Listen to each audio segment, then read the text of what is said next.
Hey folks, Pat Deegan here. There's a new antipsychotic medication that is being released here in the United States in late October, and it is called Cobenfy.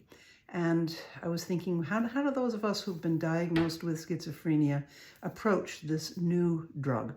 And, I guess my best advice is buyer beware.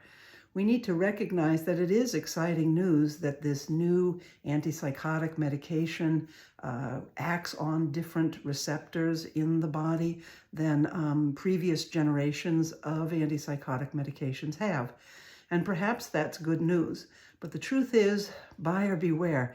The clinical trials on the new medications in human subjects were only 5 weeks in length. So we really don't have any idea about the long-term unwanted effects of these drugs. Sure, it would be great if the medications were helpful, but what about long-term effects, the effects of the medication that might only appear a year, 2 years, or 3 years down the road? This occurred with the very first generation of early antipsychotic medications, Thorazine and the like, when they were first introduced in the 1950s. It was a well-known unwanted effect that the Thorazine or the phenothiazine drugs could make people become very stiff, have a mask-like expression, and eventually develop movement disorders.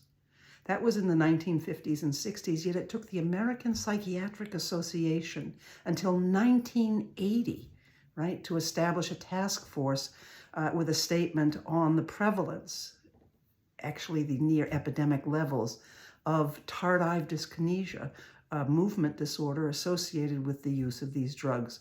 So my point is the unwanted effects of this medication, especially the longer-term unwanted effects, are not well known yet.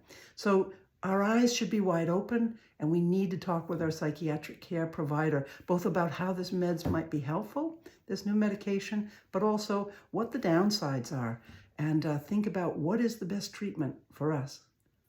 Have a good one.